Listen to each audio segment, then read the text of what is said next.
महात्मा उपासक डॉक्टर सोहनराज तातेड़ पुनरुत्थान और आत्मविज्ञान के बाद अब ला रहे हैं सनातन सत्य, जैसी दृष्टि वैसी सृष्टि, कुदरत, कुदरती रचना एवं कुदरत के कानून से शाश्वत सुख की प्राप्ति।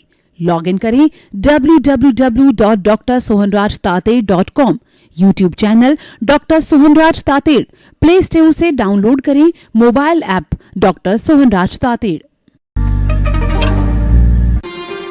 चंदेषु निम्मलयरा आईचेषु अय्यं पयासयरा सागरवर गंभीरा सिद्धा सिद्धिं मम दिशन्तु सिद्धा सिद्धिं मम दिशन्तु। हे मेरे भीतर विराजमान मेरे आराध्य, मेरे भगवान, मेरे ईश्वर, मेरे इष्ट, आप अजर हो, अमर हो, अविनाशी हो, अनंत ज्ञान, अनंत दर्शन, अनंत शक्ति, अनंत सुख का धाम हो। आप सागर के समान गहरे हो और आप हिमालय के समान विशाल हो। आप रिद्धि सिद्धि प्रदाता हो, आप मुक्ति प्रदाता हो। मुझे मुक्ति की ओर प्रयाण करो, ऐसी शक्ति दो, जागृति दो, आशीर्वाद दो। भाई और बहनों, मातृशक्ति को नमन। आज का हमारा अति उत्तम विषय जगत कल्याण में सहयोगी बने। देखिए, जगत कल्याण का क्या अर्थ हुआ कि दुनिया का भला होना चाहिए, लोगों का भला होना चाहिए। इसको परमार्थ कहते हैं, परोपकार कहते हैं। ऐसा कहा गया है कि परहित सरिस धर्म नहीं भाई। दूसरे को भला करने के समान कोई धर्म नहीं है और दूसरे को दुख देने के समान कोई अधर्म नहीं है। अगर व्यक्ति इन दो सूत्रों को अपने जीवन का लक्ष्य बना दे कि दूसरे की भलाई करना और दूसरे की बुराई छोड़ना, दूसरे को दुख देना छोड़ना, तो ऐसा व्यक्ति व्यवहार जगत और निश्चय जगत दोनों में महान बन जाता है और वह बड़े आत्मविश्वास के साथ कह सकता है कि मैंने मानव जीवन को सार्थक बनाया।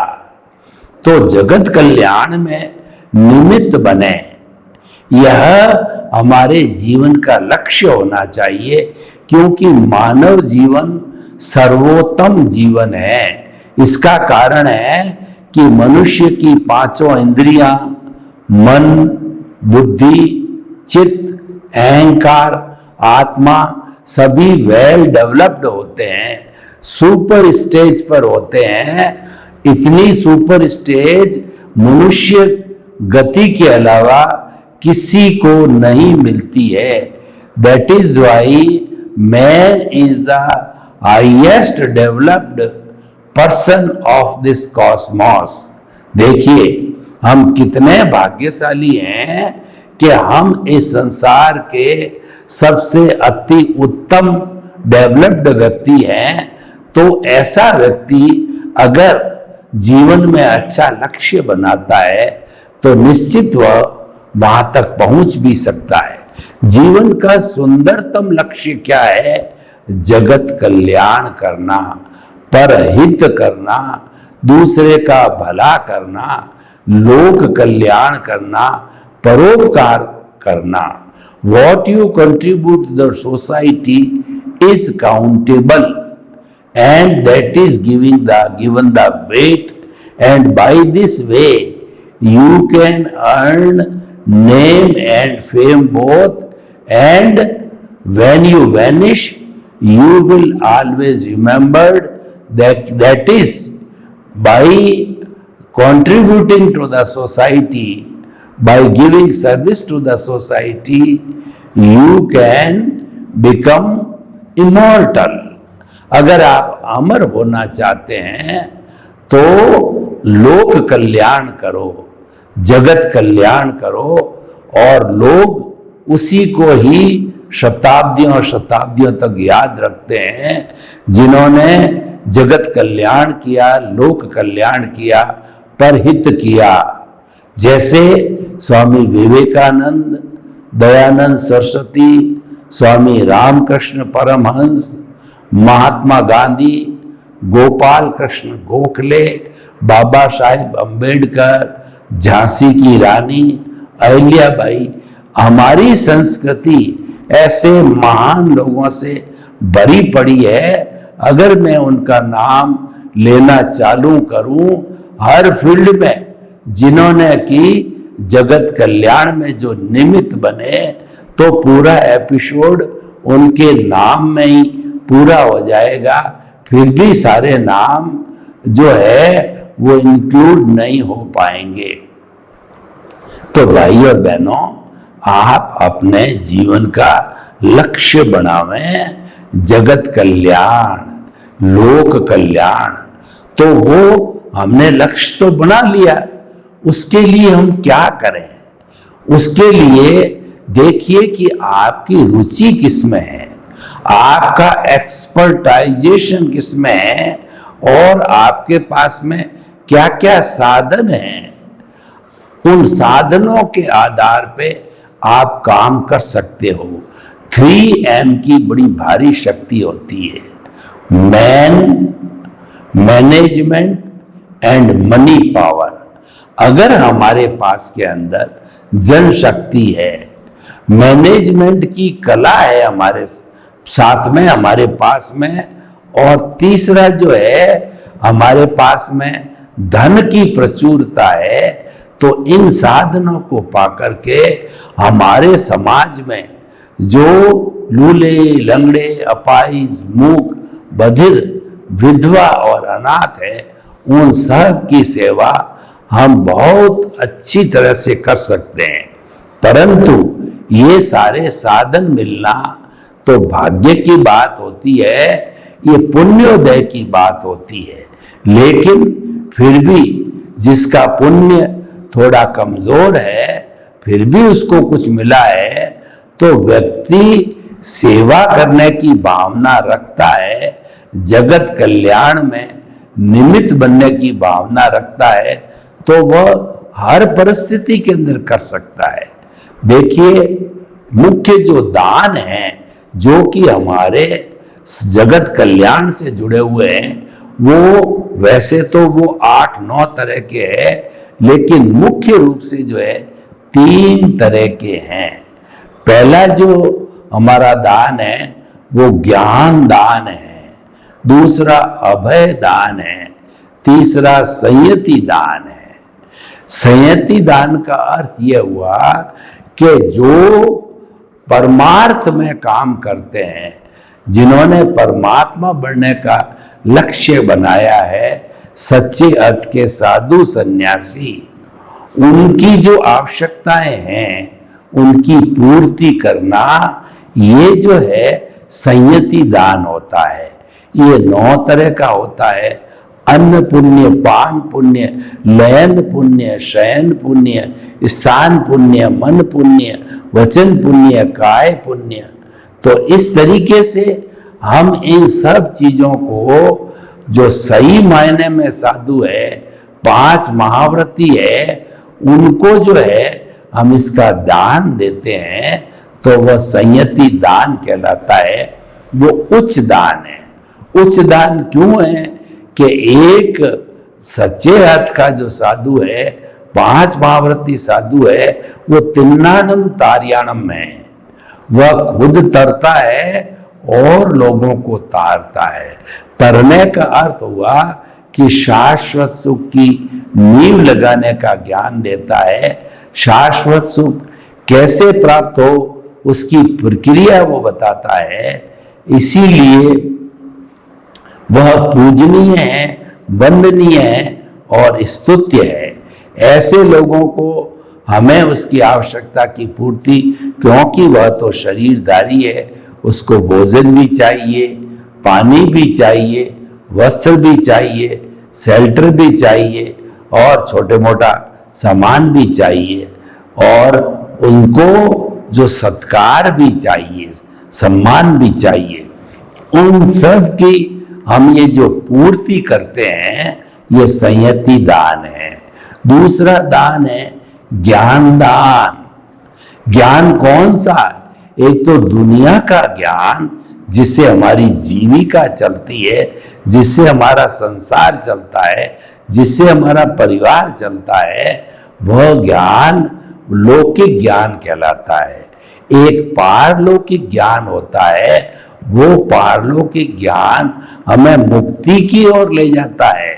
इसीलिए कहा गया है आत्मज्ञान ही सच्चा ज्ञान है, शेष सब अज्ञान है। अज्ञान बुरा नहीं है, यहां अज्ञान का अर्थ है कि रिलेटिव ट्रुथ, रिलेटिव पुरुषार्थ। तो वह रिलेटिव पुरुषार्थ तो हम जो उदय भाव होता हमारा जो करते हैं वो सारा रिलेटिव पुरुषार्थ है, क्योंकि वह ऑटोमोट से चलता है और उस रिलेटिव पुरुषार्थ के माध्यम से जैसा हमारा उदय प्रारब्ध होता है, पुण्योदय होता है, उसके अनुरूप जो है हम दूसरों की सेवा भी करते हैं। हम अतिथि देवो भव करते हैं, यानी अतिथि का अर्थ होता है जिसके आने की कोई तिथि नहीं है, वो किसी समय कभी भी हमारे आतिथ्य को स्वीकार करने आ सकता है। साधु हो, सन्यासी हो, श्रावक हो, ज्ञानी हो, ऐसा कोई भी व्यक्ति आ सकता है। तो हमें उसकी आवश्यकता की पूर्ति करनी चाहिए, जो भी उसकी आवश्यकता है उसकी पूर्ति करना चाहिए। इसीलिए गृहस्थी जो है वो भगवान से हमेशा प्रार्थना करता है। गृहस्थ एक तपोवन है और सही मायने में गृहस्थी का जो निर्वाह करता है वह क्या कहता है? साईं इतना दीजिए जामे कुटुंब समाए, मैं भी भूखा नहीं रहूं और साधुन भूखा जाए। हे भगवान, मुझे कम से कम इतनी लक्ष्मी देना, इतने साधन देना कि मैं और मेरा परिवार भूखे नहीं रहे, और जो हमारा अतिथि देवो भव है जो आता है वह भी निराश होकर के नहीं लौटे, हम उनको आतिथ्य दे सकें। और हमारे सामने हमारे परिवार के लोग हैं, संविजन है, समाज है, देश है, विश्व है, सभी तरह का हमसे गृहस्थी लोगों से सहयोग चाहते हैं। तो जितना बन सके मैं जो है इन सभी को सहयोग करूं, ऐसी जो है मुझे धन की उपलब्धता देते रहना। तो भाइयों और बहनों, हम आपको बताना चाहते हैं कि जगत कल्याण करने में ये चैरिटी, ये दान है, वह भी अपना रोल अदा करते हैं, वे भी सहायक है। तो एक तो हमने संयति दान की बात कही और दूसरा ज्ञान दान की बात कही कि कोई व्यक्ति अपराध कर रहा है, कोई व्यक्ति गलत रास्ते जा रहा है, कोई व्यक्ति मिथ्यात्वी है और कोई व्यक्ति मिथ्या ज्ञान, मिथ्या दर्शन वाला है, उसको अगर हम जो है वो सम्यक ज्ञान, सम्यक दृष्टि दे सकें, उसको दृष्टि विज्ञान करावें, उसको अध्यात्म विज्ञान की दृष्टि से बतावें, उसका हृदय परिवर्तन करें, तो जो वो अपराध कर रहा है, हिंसा का कार्य कर रहा है, अगर वह छोड़ देता है तो ये जगत कल्याण का बहुत बड़ा काम है। इंसान को सुधारना, सही रास्ते पर लाना, ये जो है बहुत बड़ा दान होता है। तो ये हमें प्रयास करके करना चाहिए। अगर हमारे पास में अध्यात्म विज्ञान का अच्छा ज्ञान है तो हमें लोगों को बांटना चाहिए। लोगों को हम जो है सनातन सत्य, कुदरत, कुदरती रचना और कुदरत के कानून से शाश्वत सुख की प्राप्ति, ये अगर हम लोगों तक बांटते हैं तो लोगों की रॉन्ग बिलीफ समाप्त होकर के वो राइट बिलीफ में आते हैं, यानी उनको सम्यक दर्शन की प्राप्ति होती है और एक बार किसी भी प्राणी को सम्यक दर्शन अगर मिल जाता है तो कहा जा सकता है कि निश्चित रूप से वो शाश्वत सुख को, मोक्ष को वर्ण करेगा। तो भाइयों और बहनों, जो है ये बहुत बड़ा जगत कल्याण का काम है। इससे बढ़ के कोई जगत कल्याण का काम हो नहीं सकता।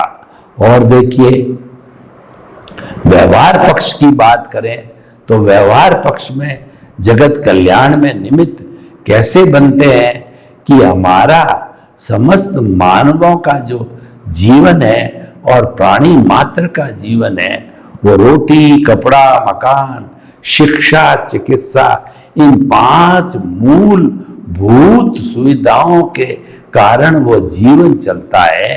तो इन 5 मूलभूत सुविधाओं को जिनके पास ये सुविधा नहीं है, जो लोग साधन संपन्न नहीं है, जो लोग अभावग्रस्त हैं, उन तक जो है अगर हम सेवा कर सकें, तन की सेवा, मन की सेवा, धन की सेवा, समाज में सेवा के 3 बड़े स्तर बताए जाते हैं।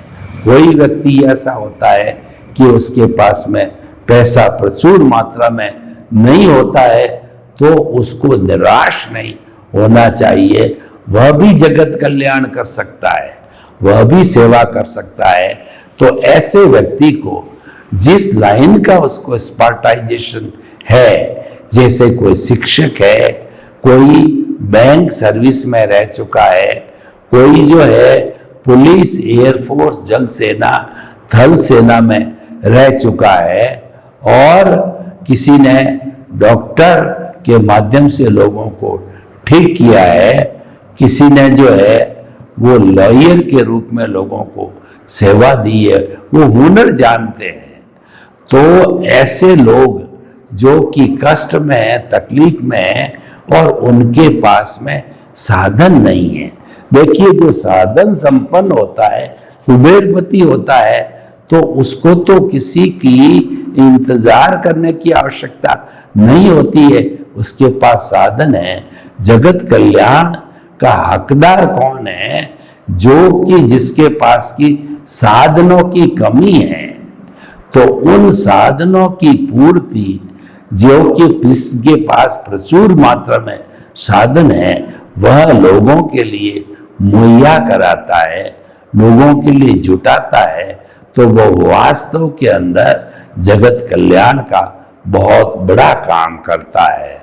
तो इसीलिए हमेशा हमें हमारे लक्ष्य के अंदर जगत कल्याण की भावना रखनी चाहिए। देखिए, 25 वर्ष की उम्र तक व्यक्ति शिक्षा ग्रहण करता है, तो वह उसका ध्यान पूरा शिक्षा में रहता है। उस अवस्था को छोड़ दीजिए, 51 से 50 वर्ष तक वो गृहस्थ जीवन का पालन करता है। बाल होते हैं, बच्चे होते हैं, माता होते हैं, पिता होते हैं, समाज होते हैं, और वह भी पूर्ण वयस्क होता है। शरीर में ऊर्जा होती है, वह शरीर के अंदर एक शक्ति का पुंज होता है, युवा होता है। ऐसा व्यक्ति चाहे जो कर सकता है। तो ऐसा व्यक्ति जो है वह अगर साधन संपन्न है, तो उसको समाज की सेवा करनी चाहिए, समाज की सेवा में भागीदार होना चाहिए। क्योंकि जो है लोक कल्याण करना, यह आत्म कल्याण के साथ साथ में व्यवहार जगत का सोने में सुहागा है। ये जीवन का परम लक्ष्य हासिल करने का साधन है, वह किया जाना चाहिए। एक जो है पूर्व महान व्यक्ति हुए हैं, तो उन्होंने एक जो जीवन का लक्ष्य बनाया कि मैं 4, पुरानी बात है कि मैं 4 आने कमाता हूँ।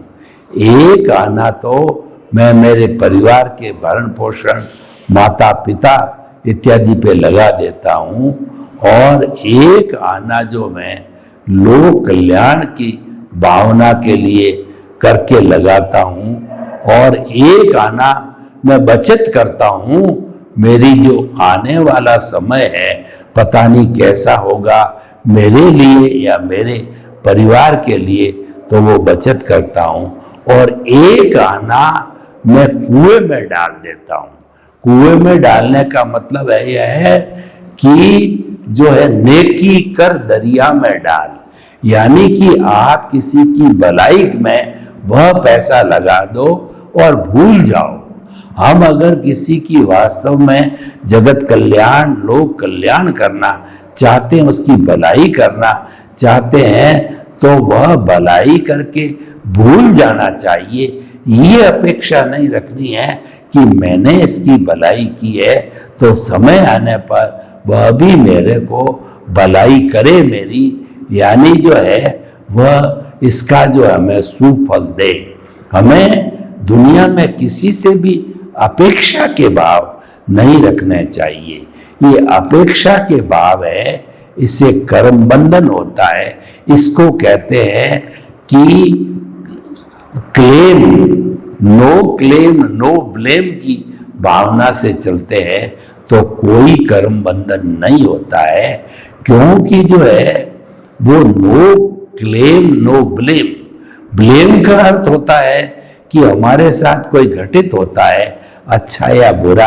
अच्छा घटित होता तो अच्छी बात है, हमें जिस व्यक्ति ने सहयोग करके हमारे को अच्छा किया है तो वो तो धन्यवाद का पात्र है, उसको धन्यवाद देना चाहिए। परंतु किसी व्यक्ति की वजह से हमारे को दुख पहुंचा, कष्ट पहुंचा, और कुदरत ने उसको जो है सामने ला करके वह हमारा जो कुछ भी कर्मों का भुगतान है उसके लिए खड़ा कर दिया, तो हम उसको दोषी मानते हैं कि इसने हमारा असम्मान किया, तिरस्कार किया, या मेरे पैसे खा गया, या मेरे जो है कुछ पैसों को इसने दबा दिया। इस तरीके की अवांछनीय वह जो कार्रवाई करता है, वास्तव में वो करता है, उसकी कोई हिम्मत नहीं। दुनिया में ऐसा कोई प्राणी हो नहीं सकता जो कि आपका हिसाब नहीं हो और वो हिसाब मांगने या हिसाब पूरा करने आ जावे। ऐसा असंभव है, ऐसा होता नहीं है। अध्यात्म विज्ञान और कुदरत के कानून के अनुसार, कुदरत की अवस्था, कुदरत के नियमों के अनुसार, इसीलिए जो भी प्राणी, जो भी व्यक्ति हमारे संपर्क में आता है, मनुष्य हो, तिर्यंच हो, पेड़ हो, पौधा हो, और कोई भी प्राणी हो, जैसे कि हम 2 व्हीलर चला रहे हैं और किसी मधुमक्खी ने घूमती घूमती हमारे को काट दिया, इसका अर्थ ये हुआ कि हमारा उसके साथ हिसाब है, लेना देना है। जब काटा, और बहुत से लोग सड़क पे जा रहे हैं, उनको तो नहीं काटा, वो काटने से हमारा मुंह फूल गया, ये हमारा हिसाब है जो उसने काट करके पूरा किया। सारा दुनिया में हिसाब होता है, लेन देन होता है, तभी व्यक्ति उसकी पूर्ति करने के लिए संजोग कुदरत जुटा के उसको हमारे पास किसी न किसी रूप में भेजती है। मच्छर है, देखिए हम सो रहे हैं 5 लोग, एक ही कमरा है, एक समान एसी चल रहा है, एक समान पंखा चल रहा है, लेकिन 4 लोगों को तो मच्छर बिल्कुल नहीं काटते, वो तो खर्राटे भरते हैं, नींद ले रहे हैं, और एक व्यक्ति को बेचारे वो काट करके और इतना जो है वह रगड़ता रहता अपना हाथ को, पांव को, रात भर नींद नहीं आती। ऐसा क्यों होता है? क्योंकि मच्छरों का उस व्यक्ति के साथ में हिसाब है, उसी जगह हिसाब है। द्रव्य क्षेत्र काल भाव उसी कमरे में है, उसी समय में है, और वही उदय हो रहा है कर्म का। जब वही मच्छर आके काटेगा, दूसरा नहीं काटेगा, जिसके साथ में हमने पूर्व जन्म के अंदर कोई हमारा हिसाब बकाया किया है। तो हम कहना चाहते हैं कि जीवन का लक्ष्य है जगत कल्याण का करके आप बनाइए, तो हमारा मानव जीवन सार्थक हो सकता है। सर्वे भवन्तु सुखिनः, सर्वे सन्तु निरामया। लोक के सब जीवों को सुख मिले, शांति मिले, आनंद मिले और सभी लोग जो है अपना अपना जगत कल्याण करते हुए मुक्ति को प्राप्त हो। आपके प्रति मंगल भावना। ओम आराम। महात्मा उपासक डॉक्टर सोहनराज तातेड़ पुनरुत्थान और आत्मविज्ञान के बाद अब ला रहे हैं सनातन सत्य, जैसी दृष्टि वैसी सृष्टि, कुदरत, कुदरती रचना एवं कुदरत के कानून से शाश्वत सुख की प्राप्ति। लॉग इन करें www.drsohanrajtated.com। YouTube channel doctor Sohanraj Tated, play store से डाउनलोड करें mobile app doctor Sohanraj Tated.